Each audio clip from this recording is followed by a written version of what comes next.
Hello, my name is Danielle Jensen, and I'm here with my research partners, Katie Wagner and Samantha Need.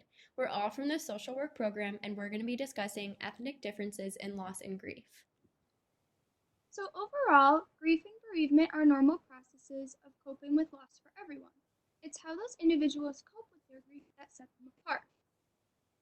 We researched how grief and bereavement play a role between Caucasian Americans and African Americans.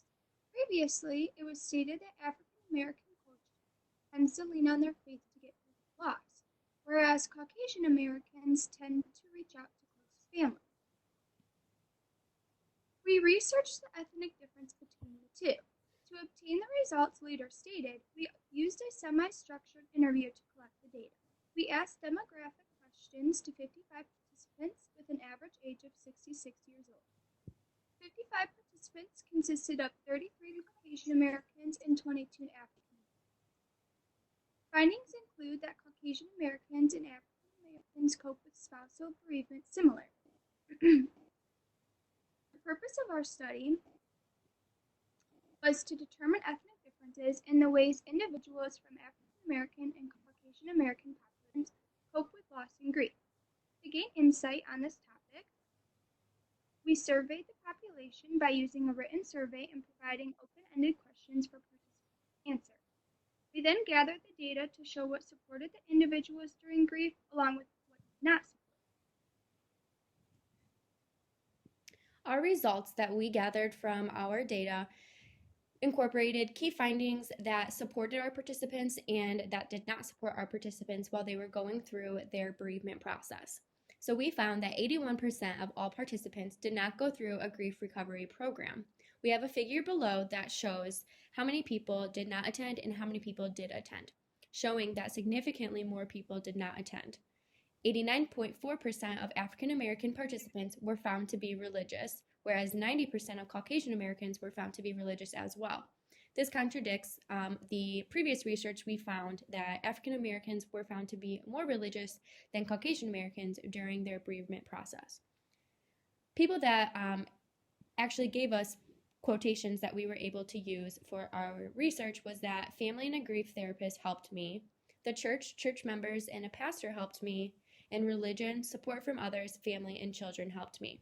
So overall, we saw that a lot of people were able to lean on their family, a therapist, their church, and their faith, and then other supports that helped them throughout their bereavement process. Key findings that we found that did not support our participants were that a lot of people did not have services available for processing their grief, nor did they have the resources or access to get there, whether that be financially or because of their poor health conditions or lack of transportation. Another thing that people did not find supportive for them was that people trying to pry answers out of them and getting into their personal life a little bit too much, not having enough things to keep people busy throughout their time, whether that's at home or different programs or activities that they could do outside of their house, and then negativity from other people. So some of our research and findings that can add to previous research are that religion is common in both ethnicities. So like how Samantha said earlier that before people mainly thought that African Americans leaned more on their religion for support and comfort, whereas Caucasian Americans went to their like close family and close friends. Um, our research findings show that religion is common among both ethnicities. And then in regards to loneliness, grief, and depression, there seems to be no indication of differences between races. We also found that poor health conditions in the grieving spouse can lead to extreme grief. And then there is no level or there is no difference in the level of grief when you consider race.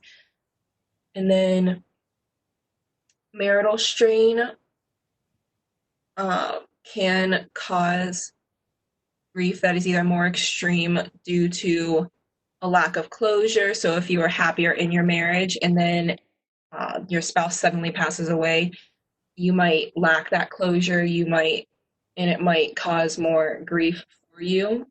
And then it can also cause no grief or a sense of relief if you weren't satisfied in your marriage.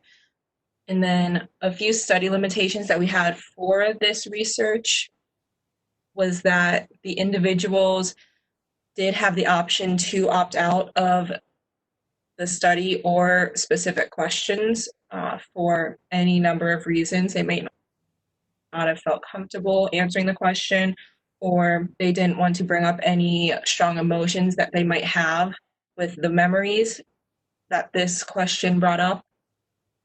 And then, since our target population was older adults, there was the potential for memory loss, which could skew the data or kind of give us like not an accurate showing of what they might actually be going through.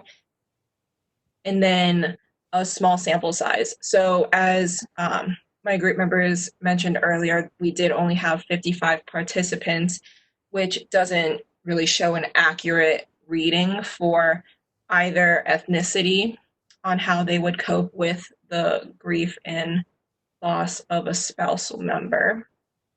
And then in conclusion, this research does imply that ethnic differences of coping with a spouse is very similar when you compare African Americans and Caucasian Americans grieving process and how and where they look for support. So both ethnicities do look to religion in their faith heavily, as well as turning to family members. And then they did have a few suggestions for how service providers can help them through the grieving process.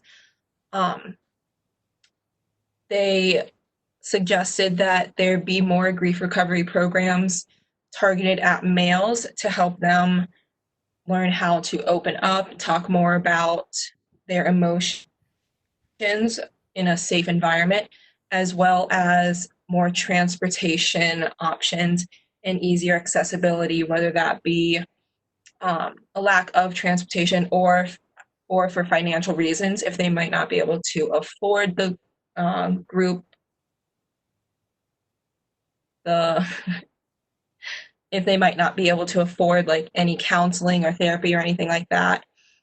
And then also creating more grief recovery programs for females.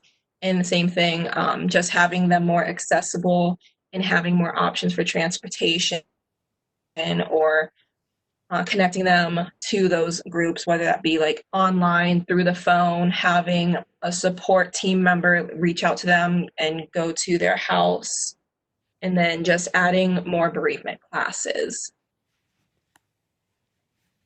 And to end our presentation, we have our references that we used a lot throughout our process listed at the bottom of our poster.